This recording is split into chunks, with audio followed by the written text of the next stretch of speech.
Ayan po, 3 horsepower na submersible pump. Ayan, D4 po yan.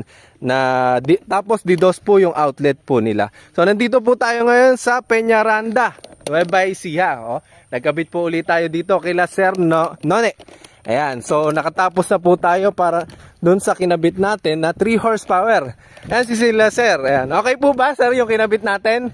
Okay po. Ayan, si Sir None. Ayan, masayang-masaya ang ngiti ni Nanay kasi nagkaroon na sila ng tubig na libre galing sa araw. Hindi pa nga halos galing sa araw yun kasi tingnan nyo, napakakulimlim. Pero nakakasaga pa rin po siya ng singat ng araw.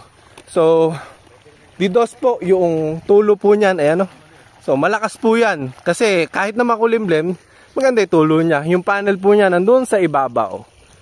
So, okay na okay, di ba? Pakabit na rin po kayo. Solar submersible, 3 horsepower.